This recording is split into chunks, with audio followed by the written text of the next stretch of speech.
साथियों, आप सभी का इस प्लेटफॉर्म पर स्वागत है।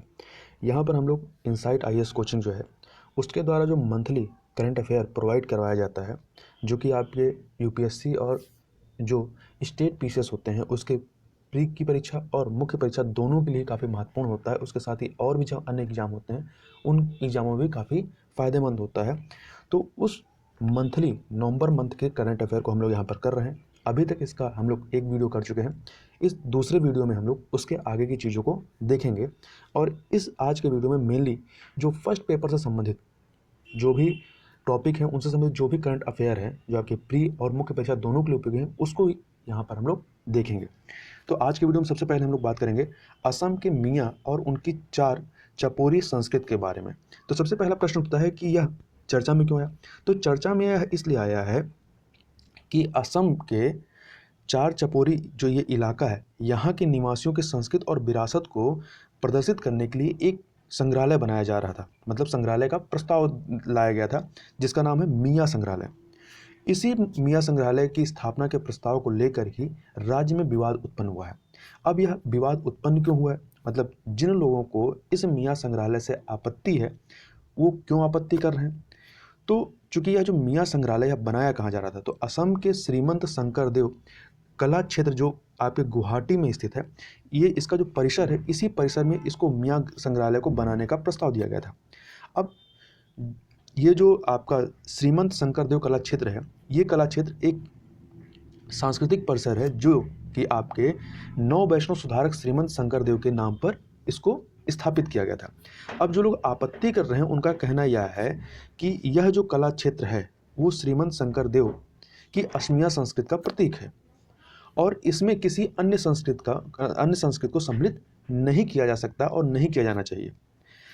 और ये जो आपका श्रीमंत शंकरदेव कला क्षेत्र है, इसकी स्थापना हुई कैसे कब थी, तो इसकी स्थापना जो असम एकॉर्ड है या असम समझौता इसके अनुच्छेद 6 के तहत किया गया था। और अनुच्छेद 6 जो है ये असमिया लोगों की सांस्कृतिक, सामाजिक, भाषाई पहचान और धरोहर का संरक्षण करने और उसे बढ़ावा देने के लिए एक उचित संवैधानिक, विधायी तथा प्रशासनिक उपाय जो है प्रदान करने का प्रावधान करता है। तो इस तरह से इसको स्थापित किया गया था। अब दूसरा प्रश्न उठता है कि ये मियाँ कौन है। मियाँ कौन है, तो मियाँ को देखें तो जो आपका पूर्वी बंगाल पहले था, अब वर्तमान का बांग्लादेश है, तो यहाँ से जो मुस्लिम समुदाय के लोग थे या जो मुस्लिम प्रवासी थे और वो असम में आ गए थे।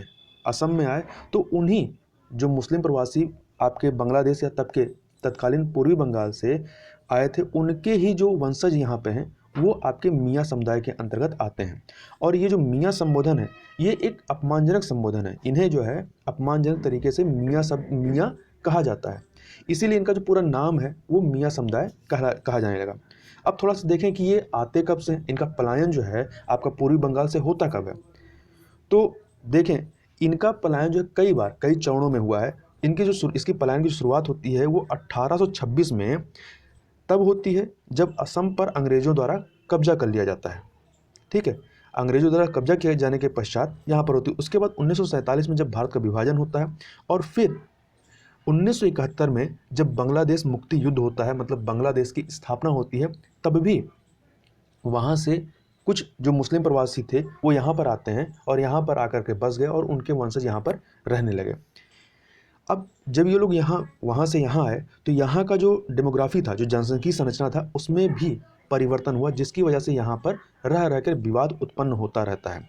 और ये जो लोग आए थे वहाँ से, इन्हें ही रूढ़िबद्ध तरीके से मियाँ कहा जाता है और अक्सर इन्हें बांग्लादेशी कहकर इनका उपहास या अपमान किया जाता है। अब दूसरी चीज़ जो है कि जिस स्थान पे इन लोग की सघनता मतलब पाए जाते हैं, 4 चपोरी इलाका, ये 4 चपोरी क्या है इस स्थल के बारे में भी देख लें। तो 4 जो होता है, 4 एक तैरता हुआ द्वीप होता है। और जो चपोरी क्या होता है, चपोरी जो बाढ़ प्रभावित नदी के किनारे होते हैं या जो नदी के तट के निकटवर्ती जो निचले इलाके होते हैं, वो वहाँ पर ये जो आपका तैरता हुआ जो द्वीप होता है वो 4 कहलाता है। और जो निकटवर्ती निचले इलाके होते हैं नदी बाढ़ प्रभावित, उन्हें चपोरी कहते हैं और मिल करके 4 चपोरी बनता है। दूसरी चीज़, ये जो ऐसे इलाके होते हैं 4 चपोरी इलाके, ये यदि आप इनको ह्यूमन इंडेक्स पे देखेंगे, विकास के सूचकांक के जो विभिन्न पैरामीटर हैं उस पर देखें तो इनकी अवस्थिति काफ़ी निम्न है, मतलब ये निम्न विकास सूचकांकों के द्वारा ये चिन्हित किए जाते हैं। और यहाँ देखा गया है कि यहाँ की लगभग 80% से अधिक आबादी जो है वो जो 4 आबादी यहाँ पे रहती है वो गरीबी रेखा से नीचे है। और जो यूएनडीपी की असम मानव विकास की 2014 की रिपोर्ट थी, उस रिपोर्ट के अनुसार यहाँ के रहने वाले लोग जो हैं वो 4 पैरामीटर पर अभावों से ग्रस्त हैं। कौन कौन से? पहला, संचार सुविधाओं का अभाव है। दूसरा, प्राथमिक शिक्षा से आगे पर्याप्त स्कूली शिक्षा सुविधाओं की कमी है, मतलब प्राथमिक शिक्षा तो मिल जाती है पर उससे आगे की शिक्षा है उसका यहाँ पर अभाव है। उसके अलावा बाल विवाह, और चौथा है गरीबी और अशिक्षा। अब आगे चलते हैं। आगे हम लोग बात करेंगे जन्म मृत्यु सांख्यिकीय रिपोर्ट 2018 के बारे में कि इस रिपोर्ट में क्या महत्वपूर्ण चीज़ें हैं, उसको यहाँ पर हम लोग देखेंगे।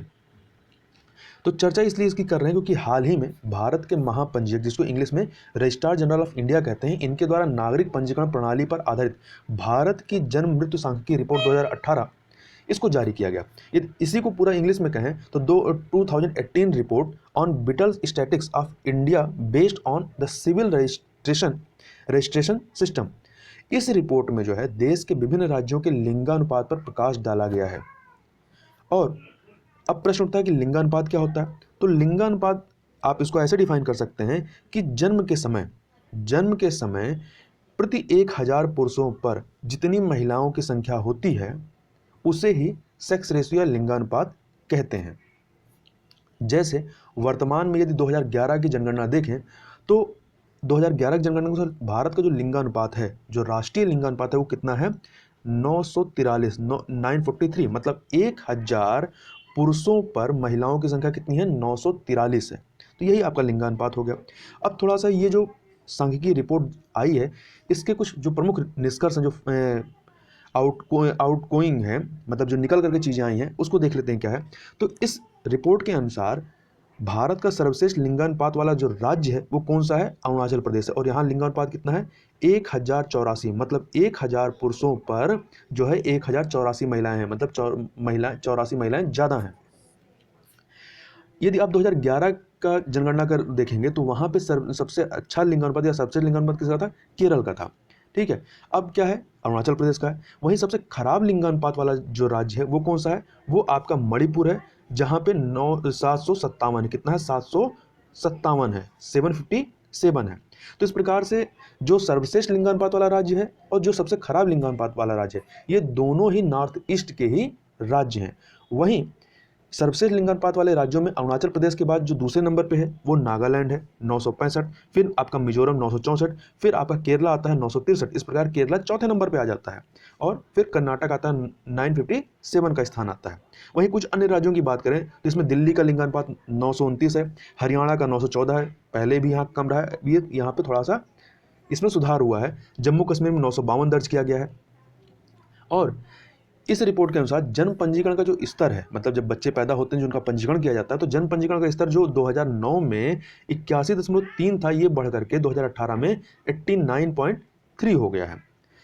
अब एक और प्रश्न उठता है कि ये जो लिंगानुपात में सुधार आया है, तो ये सुधार आया क्यों है? तो ये सुधार जो है सरकार के द्वारा जो कुछ योजनाएं चलाई गई हैं, जो उनके द्वारा कुछ कदम उठाए गए हैं, उसकी वजह से यह सुधार है। अब उन योजनाओं को भी देख लेते हैं नाम वाइज कि कौन कौन सी योजनाएं, यदि आपको कहीं लिखना हो, किन योजनाओं से ये लिंगानुपात में सुधार हुआ है। जैसे बेटी बचाओ बेटी पढ़ाओ, सुकन्या समृद्धि योजना, बालिका सुरक्षा योजना, प्रधानमंत्री मातृ वंदना योजना, राष्ट्रीय महिला कोष, ये सारे कुछ ऐसे प्रयास या योजना हैं जिनकी वजह से आपका ये लिंगानुपात में सुधार हुआ है।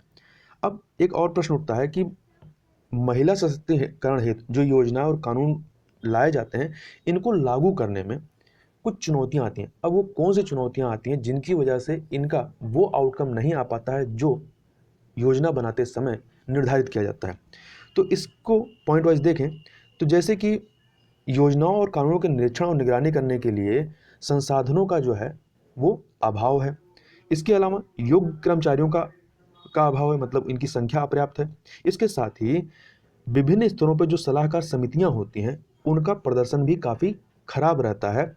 और इसके साथ ही लोगों के पास जो कानून और प्रक्रियाएं हैं इनको लेकर के उसकी समझ भी कम होती है। तो कानूनों और प्रक्रियाओं की जटिलता के कारण इसकी समझ जो है लोगों के मत में कम होना या अपर्याप्त होना भी एक चुनौती है। साथ ही लोगों के मत में जागरूकता का भी अभाव है और इन योजनाओं के कार्यान्वयन में के लिए जो एक बुनियादी ढांचा चाहिए, वह बुनियादी ढांचा भी वो सीमित मात्रा में या सीमित स्तर पर ही है।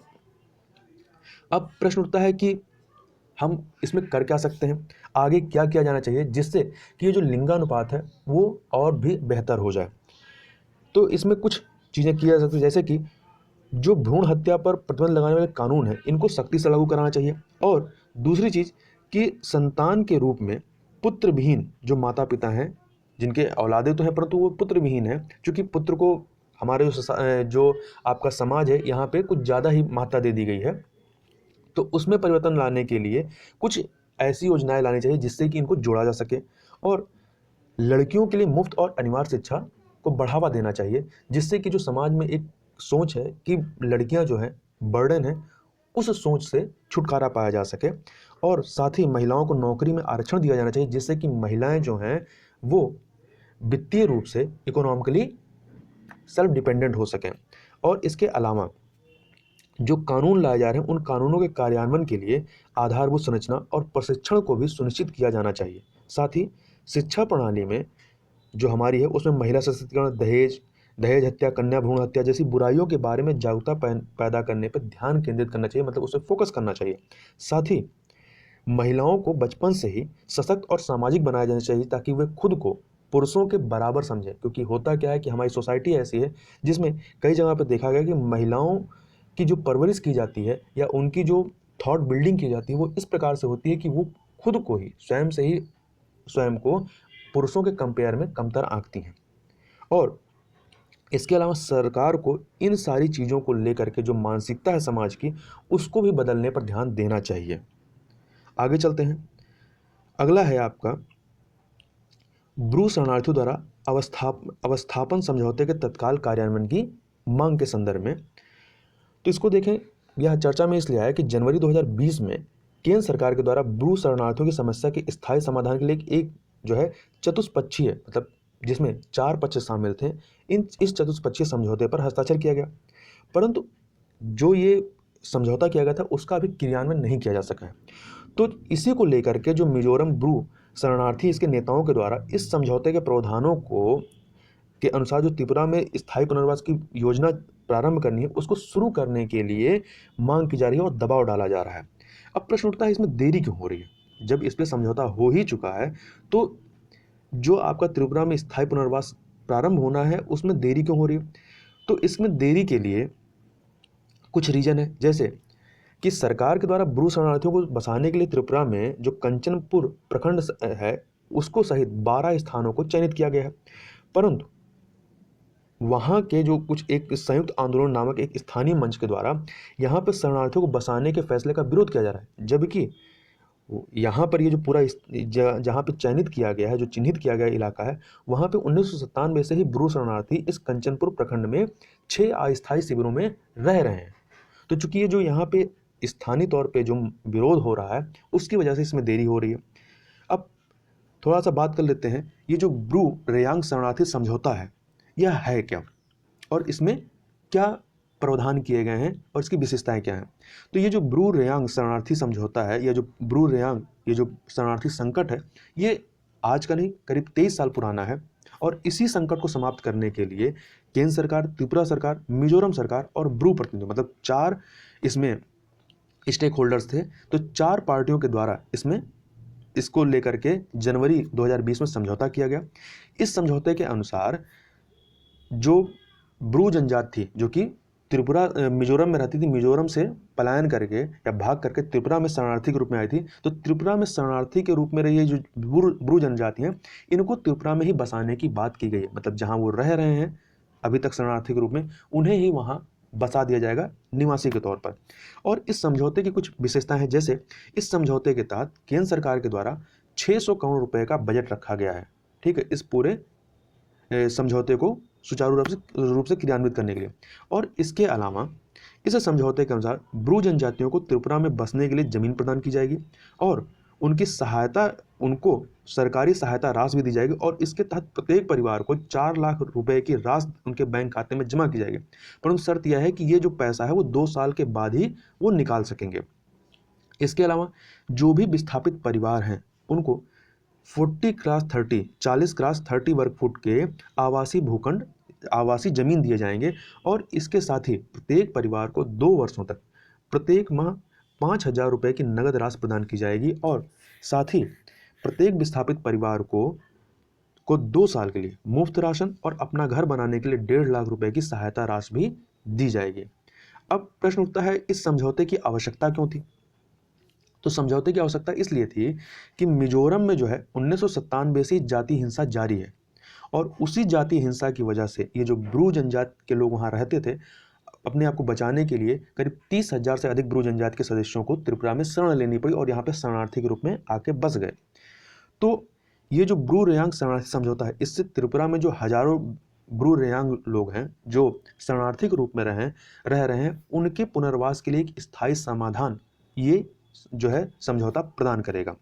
और इससे होगा कि इससे जो ब्रू रेयांग समुदाय है, ये सरकार की जब यहाँ पे ये निवासी के रूप में स्थापित कर दिए जाएंगे तो ये यहाँ पे त्रिपुरा की जो सरकार, राज्य सरकार की जो योजनाएं होंगी उसमें ये लाभ उठा सकेंगे। जो भी सामाजिक कल्याण योजनाएं होंगी उसका ये लाभ उठा सकेंगे। अभी क्या है, चूंकि ये वहाँ के निवासी नहीं माने जाते इसलिए वहाँ की योजनाओं में ये लाभ नहीं उठा पाते हैं।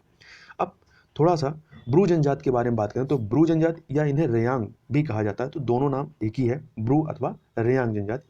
तो ये पूर्वोत्तर भारत के मूल निवासी हैं और मेनली नॉर्थ ईस्ट में देखा जाए त्रिपुरा, मिजोरम और असम में इनका विस्तार है, यहाँ पर ये मिलते हैं। और त्रिपुरा में देखा जाए तो त्रिपुरा में जो आपका जनजातीय समूह में एक और वीकर सेक्शन होता है, जैसे विशेष रूप से कमजोर जनजातीय समूह कहते हैं इंग्लिश में, particularly vulnerable tribal groups PBTG कहते हैं, उसका इनको दर्जा दिया गया है। और मिजोरम में जो है, मिजोरम में जो मिजो समुदाय है, मेनली वहाँ पे मिजो समुदाय है, वो लोग ब्रू जनजाति के लोगों को बाहरी अथवा विदेशी मानते हैं। इसी की वजह से यहाँ पे ये जातीय हिंसा हुई थी जिसका शिकार होकर के ब्रू जनजाति के लोग वहाँ से त्रिपुरा में पलायन किए थे। आगे चलते हैं, आगे बात कर लेते हैं टाइफून गोनी के बारे में। अब हम लोग टाइफून गोनी के बारे में बात कर लेते हैं। तो टाइफून गोनी के बारे में बात हम लोग इसलिए कर रहे हैं क्योंकि अभी हाल ही में जो है फिलीपींस में जो टाइफून गोनी है ये यहाँ पर टकराया था। मतलब ये यदि पूछा जाए कि टाइफून गोनी से प्रभावित देश कौन सा रहा है तो फिलीपींस रहा है। और टाइफून गोनी को रोली नाम से भी जाना जाता है। तो या तो आपको एग्जाम में टाइफून गोनी कहे या टाइफून रोली कहे तो याद रखिएगा ये दोनों ही एक ही हैं और फिलीपींस से टकराए थे। अब एक प्रश्न उठता है कि जैसे आप पेपरों में पढ़ते होंगे कि हरिकेन, कहीं पे हरिकेन आया, टाइफून आया, चक्रवात आया, तो इनमें अंतर क्या है? तो ये देखा जाए तो इनमें इनके नेचर में कोई अंतर नहीं होता है, केवल नाम में अंतर है। ये सभी के सभी जो हैं उष्णकटिबंधीय चक्रवातों के ही प्रकार होते हैं और ये जो नाम है ये अलग अलग स्थानों पर आते हैं। तो अलग अलग स्थानों पर आने की वजह से इनके नाम भी जो हैं अलग अलग रख दिए गए हैं। जैसे एक ही चीज़ के अलग अलग स्थानों पे जब वो मिलते हैं उनके वहाँ पे लोकल नाम हो जाते हैं। इसी प्रकार से उष्णकटिबंधीय चक्रवात के अलग अलग स्थानों पर जो आते हैं उन अलग अलग स्थानों की वजह से उसके नाम अलग अलग हैं। हरिकेन, टाइफून और चक्रवात, याद रखिएगा ये उष्णकटिबंधीय चक्रवात होते हैं। और ये जो जितने भी अलग अलग तरह के ये चक्रवात के नाम दिखाई पड़ते हैं तूफानों के, ये सब के सब उष्णकटिबंधीय चक्रवात होते हैं क्योंकि जो नामकरण होता है वो उष्णकटिबंधीय चक्रवातों का ही होता है। शीतोष्णकटिबंधीय जो चक्रवात होते हैं उन्हें शीतोष्णकटिबंधीय चक्रवात ही कहा जाता है और उनका कोई अलग से नाम नहीं होता है। तो ये फैक्ट भी याद रखिएगा। अब कुछ अन्य चीज़ों को थोड़ा सा देखें, ये जो नाम अलग अलग जहाँ पे हैं, तो हरिकेन जो चक्रवात है, ये हरिकेन तूफान कहाँ पे आता है? तो उत्तरी अटलांटिक महासागर और पूर्वोत्तर प्रशांत महासागर में जो चक्रवात उत्पन्न होते हैं उन्हें हरिकेन कहा जाता है। और वहीं पर जो चक्रवात आपके उत्तर पश्चिमी प्रशांत महासागर में उत्पन्न होते हैं उन चक्रवातों को टाइफून कहा जाता है। आप जो मैप देखेंगे तो चीन से सटा हुआ जो समुद्र है प्रशांत महासागर, ठीक है, दक्षिणी चीन सागर वगैरह, यहाँ पे जो आपके आते हैं फिलीपींस हो गया, वियतनाम हो गया, चाइना या जापान हो गया, यहाँ पे टाइफून आते हैं। मतलब जो चक्रवात है तो उन्हें टाइफून कहा जाता है। और वहीं पे दक्षिणी प्रशांत और हिंद महासागर में, जैसे कि आपका जो बंगाल खाड़ी या अरब सागर में जो चक्रवात आता है, ये तूफान आते हैं, ये चक्रवात कहा जाता है। और ये सब के सब क्या होते हैं? एक प्रकार की वायुमंडलीय गतिविधियां ही होते हैं। अब थोड़ा सा देखते हैं कि चक्रवातों की उत्पत्ति होती कैसे है। तो चक्रवात की उत्पत्ति ऐसे होती है कि जो आपके सागर का जल, जो उष्ण सागर का जल है, ठीक है, क्योंकि ये उष्णकटिबंधीय चक्रवात होते हैं, मतलब वो उष्णकटिबंधीय इलाकों में जो सागर का जल होगा क्या होगा, गर्म होगा। अब गर्म जल के संपर्क में जब वायु आती है तो वो भी गर्म होगी, और गर्म होकर के तीव्रता से ऊपर की ओर उठती है। ठीक है, ऊपर की ओर उठती है, और जैसे जैसे ये ऊपर जाएगी तो वो ठंडा होती जाएगी। अब जब वो ठंडा होगी तो उसकी जगह पे दूसरी दूसरी हवाएं आएंगी, वो भी क्या है, सागरीय सतह से लग करके गर्म होंगे, और वो गर्म होकर के ऊपर जाएंगे और ऊपर वाली हवा को और ऊपर की ओर धकेल देती हैं। इससे क्या होता है कि यहाँ पे हवाओं का निर्माण होता है, तीव्र हवाएं यहाँ पे चलने लगती हैं, और सागरों के ऊपर ये जो विशाल, ये जो आपका एक तरह से हवाओं का एक चक्रवात निर्मित होता है, इसे उष्णकटिबंधीय चक्रवात कहते हैं। इससे समुद्र में विशाल लहरें उत्पन्न होती हैं, और ये विशाल लहरें जब तटीय क्षेत्रों में पहुंचती हैं या जमीन से टकराती हैं, तटीय क्षेत्रों में टकराती हैं, तो एक भयावह बाढ़ का कारण बनती हैं, और वहाँ पे काफ़ी तहस नहस भी कर देती हैं। अब चक्रवात संबंधित कुछ शब्द आते हैं, जैसे कि आँख या आई वॉल, या आपका वर्षा कटिबंध, रेन बैंड्स, ये क्या होते हैं, तो इसको भी थोड़ा सा देख लेते हैं। आँख जो होता है, जो पूरा तूफान चलता है, जो चक्रवात चलता है, घूमता है, इसके बीच में ये आपका चक्रवात ये घूम रहा है, तो इसके बीच में जो होता है ये शांत क्षेत्र होता है। यहाँ शांत क्षेत्र होता है, मतलब यहाँ पे हवाएं जो होती हैं हल्की होती हैं, आसमान जो है हल्के होते, मतलब बादल कम होते हैं, या कभी कभी साफ होते हैं, तो इसे ही क्या कहते हैं, आँख कहते हैं। और आँख की परिधि क्या होगी, तो तूफान की आँख, ये इस आँख के चारों ओर जहाँ पे तेज हवाएं चलती हैं, जो झंझावात चल रहे हैं, या इनकी जो झंझावातों की मेखला है, इन्हें ही मतलब यहाँ पे आँख की परिधि में ये झंझावात चलते हैं, और ये आँख के चारों वृत्ताकार पथ पर घूमते रहते हैं। और इन्हीं आँख की, ये जो आँख की परिधि होती है ये आपकी, इसी में तेज हवाओं के साथ घूमने की वजह से ही मूसलाधार वर्षा होती है। वर्षा कटिबंध क्या होते हैं, तो जो ये तूफान या चक्रवात की जो आँख होती है आपकी, तो आँख की परिधि के बाहर जो है काफ़ी दूर तक वो जो है वर्षा वाले क्षेत्र बन जाते हैं, और बादलों का विस्तार होता है, और इनके द्वारा इन क्षेत्रों में, मतलब काफ़ी दूर तक इलाके में भारी वर्षा होती है, और कभी कभी ये टॉर्नेडो का भी रूप ले लेते हैं। आगे चलते हैं, अब बात कर लेते हैं ला नीना के बारे में। अब ला नीना ये क्या है और यह चर्चा में क्यों आया, तो 29 अक्टूबर 2020 को विश्व मौसम संगठन, वर्ल्ड मेट्रोलॉजिकल ऑर्गेनाइजेशन WMO के द्वारा एक नवीनतम वैश्विक मौसमी जो है अपडेट जारी किया गया है। कुछ नई चीज़ें बताई गई हैं। इस वैश्विक मौसमी अपडेट के अनुसार ये कहा गया है कि मध्य और पूर्वी भूमध्य रेखीय प्रशांत महासागर में जो ला नीना की जो परिघटना है, यह लगभग 1 दशक के बाद इस ला नीना की मौसमी परिघटना की वापसी हुई, मतलब फिर से इसका प्रभाव देखा जा रहा है। अब इसका मतलब क्या है, तो थोड़ा सा ला नीना के बारे में देखें, तो ला नीना के परिणाम स्वरूप होता क्या है, जो सागरीय सतह होता है इसके तापमान में औसतन 2 से 3 डिग्री सेल्सियस तक की कमी आ जाती है। वहीं इसका अपोजिट क्या होता है, ये ला नीना है, एक एल नीनो होता है, एल नीनो होता है, वो इसका अपोजिट होता है। एल नीनो के कंडीशन में क्या होता है, 2 से 3 डिग्री सेंटीग्रेड टेम्परेचर बढ़ जाता है। तो ये याद रखिएगा, ला नीना में टेम्परेचर कम होता है और एल नीनो में टेम्परेचर बढ़ जाता है। और ये जो वैश्विक मौसमी अपडेट जारी किया गया है विश्व मौसम संगठन के अनुसार, इसके अनुसार ला नीना की जो यह स्थिति है, ये वर्ष 2021 तक कायम रह सकती है। और इससे होगा क्या, इससे विश्व के कई भागों में तापमान, वर्षा और चक्रवातों का जो पैटर्न है वो प्रभावित हो सकता है। अब थोड़ा सा ला नीना के बारे में और चीज़ों को देखें, तो ला नीना क्या है, एक मौसमी परिघटना है, ठीक है। इसके दौरान जब ये ला नीना आती है, तो इस दौरान मध्य और पूर्वी भूमध्य जो रेखीय प्रशांत महासागर के जो क्षेत्र है, यहाँ का जो सतही तापमान है, समुद्र का जो सतही तापमान है, वो असामान्य रूप से काफ़ी कम हो जाता है। अब जब ये असामान्य रूप से कम हो जाता है, तो होगा क्या, वहाँ की जो भी दशाएं हैं, मौसमी दशाएं, वो परिवर्तित होंगी। तो इससे आपका वहाँ का उष्णकटिबंधीय वायुमंडलीय परिसंचरण, मतलब कि हवाएं, दबाव और वहाँ का जो वर्षा है, वो व्यापक रूप से परिवर्तित हो जाता है। और यहाँ पर जैसा कि हम लोगों ने पहले भी कहा कि ये चीज़ याद रखिएगा कि ला नीना होता है, उसका मौसम और जलवायु एल नीनो के ठीक विपरीत होता है, ठीक है। और अल नीनो दक्षिणी दोलन जो होता है, इस दौरान मतलब ये आपका ला नीनो का अपोजिट हो गया। तो इस दौरान प्रशांत महासागरीय क्षेत्र में जो सतही तापमान होता है, इसमें टेम्परेचर बढ़ जाता है, ठीक है।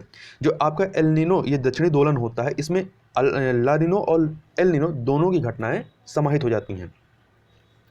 अब थोड़ा सा देखें कि जो ला नीना होता है, ला नीना के कारण जो मौसम होता है इसमें क्या परिवर्तन होता है और कहाँ कहाँ पे परिवर्तन देखने को मिलता है।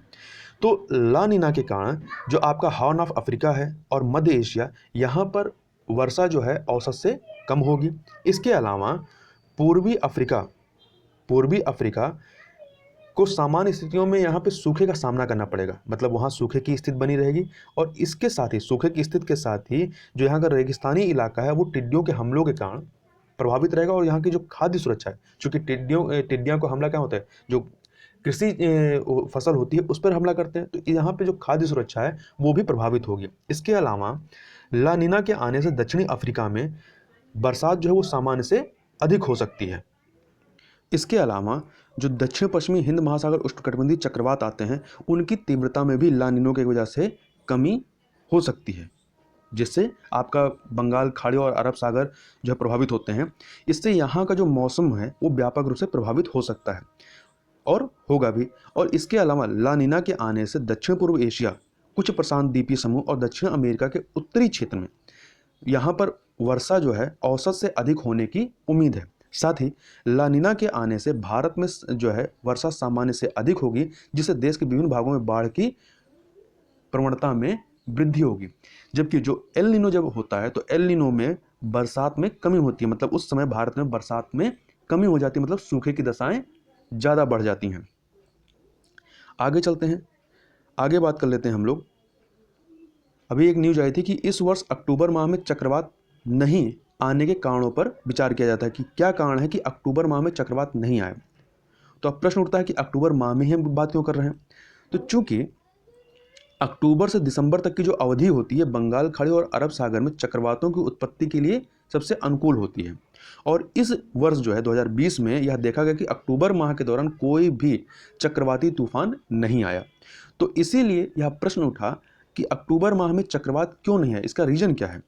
तो इसके पहले हम थोड़ा सा जो चक्रवातों की उत्पत्ति है और भारतीय तटों पर उनके जो पहुंचने का समय है उसको भी थोड़ा सा देख लें। तो यदि आप देखें पूरे विश्व में प्रत्येक वर्ष लगभग 80 चक्रवातों का निर्माण होता है। इन 80 चक्रवातों में से 5 चक्रवात जो हैं आपके उत्तरी हिंद महासागर के बंगाल खाड़ी और अरब सागर क्षेत्र में उत्पन्न होते हैं।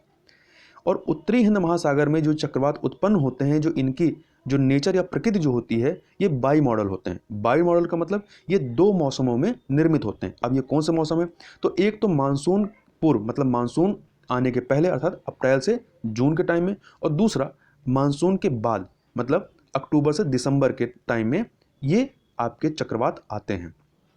और इसमें से भी आपका मानसून से पूर्व में मई का महीना और मानसून के बाद में नवंबर का महीना जो होता है, ये चक्रवातों की उत्पत्ति के लिए सबसे अनुकूल माने जाते हैं।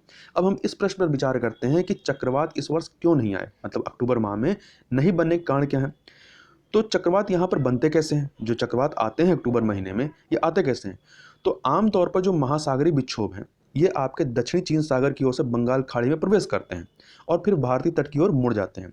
और इस वर्ष क्या हुआ है कि अभी तक उत्तरी हिंद महासागर में चक्रवात निर्माण के लिए जो आवश्यक तीव्रता होनी चाहिए उस प्रकार किसी भी महासागरीय विक्षोभ का यहाँ पर प्रवेश नहीं हुआ है, जिसकी वजह से चक्रवात अक्टूबर माह में नहीं आए।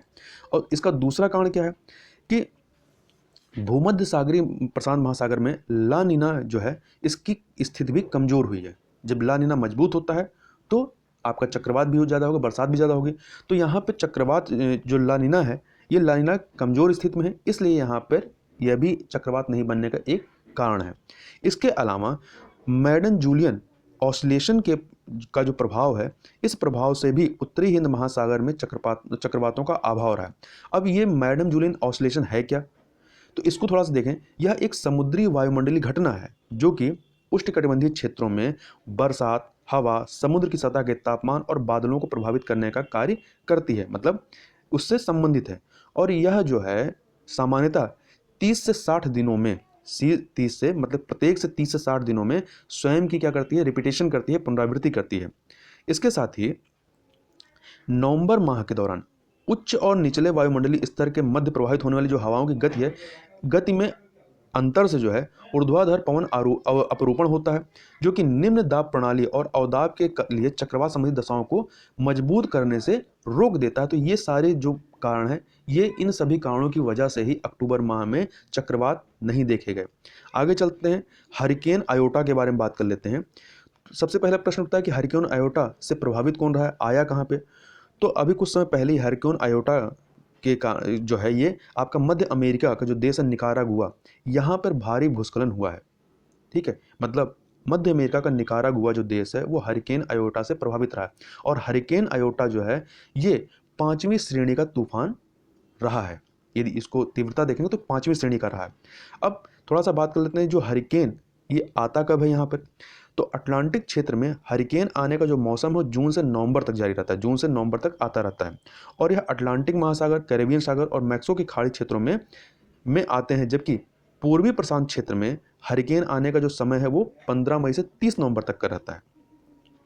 और यदि इसकी तीव्रता की बात करें तो चक्रवातों की तीव्रता जो है वो सैफियर सिम्पसन विंड स्केल जो होता है, सैफियर सिम्पसन विंड स्केल, इस पैमाने पर मेजर किया जाता है। तो इसके आधार पर जो है इसको 1 से 5 तक की रेटिंग दी जाती है हरिकेन को, और जो आपका हरिकेन आयोटा रहा है इसको 5 रेटिंग दी गई है, मतलब कैटेगरी 5 में रखा गया है। इस प्रकार से ये तीव्रतम है। और जो तीसरी श्रेणी कैटेगरी 3 से जो ऊपर की जो भी हरिकेन होते हैं उन्हें अधिक तीव्रता वाले हरिकेन या प्रमुख हरिकेन अथवा विनाशकारी हरिकेन के नाम से जाना जाता है। आगे देखें, अब ये हरिकेन की उत्पत्ति होती क्यों है? तो जो रीजन आपके उष्णकटिबंधीय चक्रवात के उत्पन्न होने का वही आपके हरिकेन की उत्पत्ति का, क्योंकि हरिकेन क्या है, एक प्रकार का उष्णकटिबंधीय चक्रवात ही है। तो उष्णकटिबंधीय चक्रवात अथवा हरिकेन जो होते हैं उष्ण मतलब गर्म व आर्द्र वायु को ईंधन के रूप में इस्तेमाल करते हैं। तो इस प्रकार से इनके बनने के लिए आपका गर्म व आर्द्र वायु चाहिए। तो ये कहाँ पे मिलेगा? ये आपका जो आप भूमध्य रेखा के निकट के जो उष्ण सागरीय जो जल होंगे, समुद्री सतह होंगी, वहीं पर ये निर्मित होंगे। तो ये वहीं पर निर्मित होते हैं। नासा एजेंसी के अनुसार जब उष्ण व आर्द्रयुक्त हवा समुद्र की सतह से ऊपर की ओर उठती है तो ऊपर के उठने से क्या होगा, यहाँ पे स्पेस होगा, मतलब वहाँ पे निम्न दाब क्षेत्र बन जाता है। अब इस निम्न दाब क्षेत्र का स्थान लेने के लिए जो अगल बगल की हवाएं होती हैं वो बहुत तेजी से बढ़ती हैं, और फिर वो भी गर्म होकर के आर्द्र गर्म, और चूंकि समुद्र की सतह से उठती हैं तो आर्द्र भी होंगी और गर्म भी होंगी, गर्म होकर ऊपर की ओर उठ जाती हैं। और जब ये गर्म हवाएं और चूंकि आर्द्र भी होती हैं तो ऊपर की ओर उठेंगे तो ठंडी होंगी, ठंडी जब होती हैं तो इस प्रक्रिया में ये जिसमें आर्द्रता होती है इसकी वजह से यहाँ पे बादलों का निर्माण होता है। और इस प्रकार से यहाँ पे ये जो हरिकेन चक्रवात या जो भी चक्रवात यहाँ पे आते हैं वो तीव्रता को ग्रहण करते जाते हैं। दूसरी चीज़, ये जो चक्रवात होते हैं यदि आप भूमध्य रेखा के उत्तर की ओर जो चक्रवात बनेंगे उनकी जो दिशा होगी ये आपके वामावर्त दिशा में अर्थात काउंटर क्लॉकवाइज में घूमते हैं, जबकि भूमध्य रेखा के दक्षिण बनने वाले जो चक्रवात होते हैं वो पृथ्वी के घूर्णन के कारण दक्षिणावर्त दिशा में घूमते हैं। तो यह भी याद रखिए, कहीं पर भी एक लाइन में फैक्ट के रूप में पूछ सकता है। अब प्रश्न उठता है कि जो हरिकेन है और उष्णकटिबंधीय चक्रवात इनमें अंतर क्या है?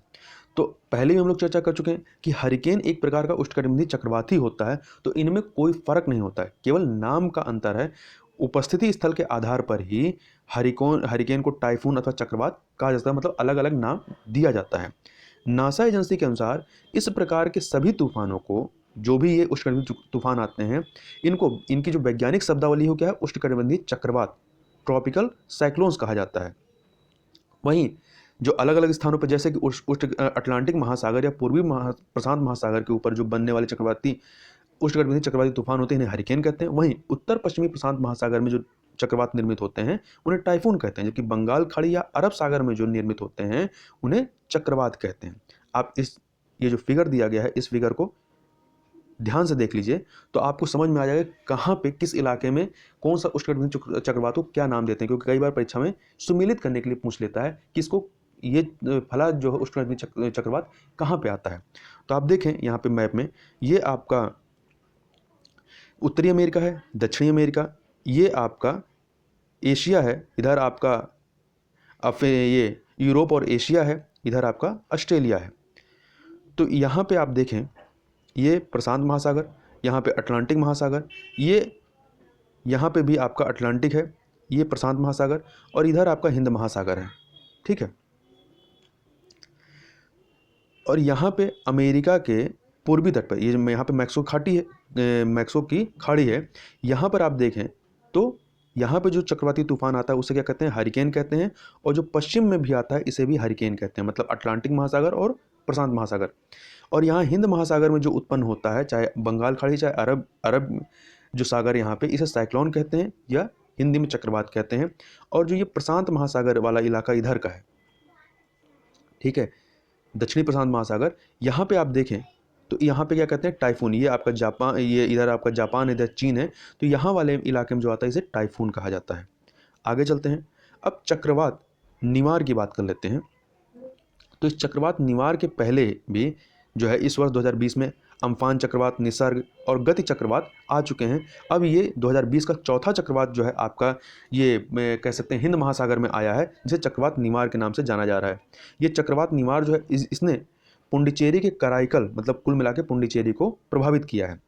अब ये जो निवार नाम है, निवार नाम सुझाया किसने, तो अभी हाल ही में 2020 में ही उत्तर हिंद महासागर चक्रवातों के नामों की नई सूची जारी की गई। इसी सूची में निवार जो है ये तीसरा नाम है, इस सूची में निवार तीसरा नाम है। और इस नाम को जो है ईरान के द्वारा सुझाया गया था। और इससे पहले जो अम्फान तूफान आया था, ये अम्फान चक्रवात का नामकरण थाईलैंड के द्वारा किया गया था। और अम्फान जो ये नाम रहा है, 2004 की जो श्रृंखला बनी थी, जो सूची बनी थी, उसका ये अंतिम नाम था। मतलब 2004 वाली सूची समाप्त हो गई, अब 2020 वाली सूची चल रही है। इसके बाद जून माह में महाराष्ट्र में चक्रवात निसर्ग आया। इस निसर्ग का जो नामकरण है वो बांग्लादेश के द्वारा किया गया। जबकि फिर नवंबर में आपका एक चक्रवात आता है चक्रवात गति, जिसने सोमालिया में तबाही मचाई या सोमालिया को प्रभावित किया। इसको जो गति नाम जो है ये भारत के द्वारा दिया गया, ठीक है। तो यहाँ ध्यान रखिएगा कि कौन से तूफान से कौन सा इलाका प्रभावित रहा। जैसे महाराष्ट्र में निसर्ग आया, ठीक है, और नामकरण किसने किया, बांग्लादेश ने। यह भी परीक्षा में पूछा जाता है। अब आगे चलते हैं। अब अगला प्रश्न इसमें उठता है कि चक्रवातों का नामकरण होता कैसे और कौन नामकरण करता है। तो विश्व मौसम विज्ञान जो संगठन है और एशिया और प्रशांत के लिए संयुक्त राष्ट्र आर्थिक और सामाजिक जो आयोग है, या इंग्लिश में कहें तो United Nations economic and social commissions for Asia and the Pacific, इसके द्वारा सन 2000 में इसका 27वां सत्र आयोजित किया गया था। इसी सत्र में एक फार्मूला निर्धारित किया गया जिसके अनुसार ये जो आपका हिंद महासागर के जो बंगाल खाड़ी और अरब सागर से संबंधित जो देश हैं, जो 13 देश हैं, कौन कौन से, Bangladesh, Bharat, Maldives, Myanmar, Oman, Pakistan, Thailand, Sri Lanka, Iran, Qatar, Saudi Arab, संयुक्त अरब अमीरात और यमन, इनके द्वारा जो है बंगाल खाड़ी और अरब सागर में उत्पन्न होने वाले उष्णकटिबंधीय चक्रवातों के नाम सुझाए जाते हैं। तो इनके द्वारा सुझाए नामों की एक सूची बनाई जाती है। प्रत्येक देश से 13 नाम लिए जाते हैं, मतलब प्रत्येक देश 13 नाम प्रदान करता है और कुल मिला के 169 नाम हो जाते हैं। तो 169 नामों की एक सूची बना दी जाती है। तो जो भी चक्रवात आते हैं उसके आधार पर उनका नामकरण किया जाता है। अब जो नवीनतम सूची है इसमें भारत द्वारा जो कुछ नाम प्रस्तावित हैं उसमें आपका गति है, तेज है, मराशु है, आग है, नीर है। तो यदि आगे कभी ये चक्रवात सुनाई पड़े तो याद रखिएगा इसका नामकरण किसने किया है। इसके अलावा कुछ अन्य देशों के द्वारा जो नामकरण किए गए, जैसे कि बुरेवी ये मालदीव ने दिया है, तोकते ये म्यांमार ने दिया है, याश ओमान ने, और गुलाब जो है ये याद रखिएगा आगे कभी आएगा तो पाकिस्तान ने दिया है। आगे चलते हैं, आगे हम लोग बात कर लेते हैं इस वर्ष उत्तर पूर्वी मानसून के मंद होने के कारणों के बारे में। उत्तर पूर्वी मानसून, जिसे साधारण भाषा में लौटते हुए मानसून या लौटता हुआ मानसून भी के नाम से जानते हैं। तो हुआ क्या है कि इस वर्ष दक्षिणी प्रायद्वीप क्षेत्र में अब तक जो होने वाली जो सामान्य वर्षा थी, उस वर्षा जो है सामान्य स्तर से कम रही है। अब चूंकि मतलब कि यहाँ पर बरसात कम हुई, मतलब उत्तर पूर्वी मानसून जो है मंद रहा है। तो अब प्रश्न उठता है इसके कारण क्या रहे, या बरसात कम क्यों हुई है। तो पहला जो कारण बताया गया है कि ला नीना की जो स्थिति है इसकी व्यापकता और साथ में ही निम्न दाब पेटी लो प्रेशर बेल्ट की सामान्य से हट करके उत्तर की ओर वर्तमान, मतलब ये जो पेटी है ये उत्तर की ओर मूव कर गई है। चूंकि दक्षिणी प्रायद्वीप दक्षिण में है तो दक्षिण से उत्तर की ओर ये मूव कर गई, इसकी वजह से यहाँ पर ये बरसात कम हुई। इसके अलावा अंतर उष्णकटिबंधीय अपसरण क्षेत्र जो है इंटर ट्रॉपिकल कन्वेक्टिव जोन जो है ITCZ, इसकी वर्तमान स्थिति भी इसका एक बड़ा कारण है। अब ला नीना क्या है इसके बारे में पहले भी हम लोग बात कर चुके हैं, थोड़ी सी कुछ चीज़ें और भी इसमें बात कर लेते हैं। तो ला नीना जो है एक स्पेनिश वर्ड है, जिसका स्पेनिश में जो नाम होता है छोटी लड़की होता है, मतलब इसका मतलब छोटी लड़की होता है। और यह एक मौसमी परिघटना है जिसके इस मौसमी परिघटना के दौरान मध्य और पूर्वी भूमध्य रेखीय प्रशांत महासागर के सतही तापमान में जो होता है असमान रूप से कमी आ जाती है, जबकि एल नीनो में टेम्परेचर बढ़ जाता है। और अल नीनो और ला नीनो की जो परिघटनाओं को जो संयुक्त रूप से जो है कंबाइंड रूप से क्या कहते हैं, अल नीनो दक्षिणी दोलन कहा जाता है। मतलब अल नीनो दक्षिणी दोलन में दोनों ही परिघटनाएं होती हैं, कुछ जगह पे टेम्परेचर बढ़ेगा, कुछ जगह पे टेम्परेचर डाउन हो जाएगा।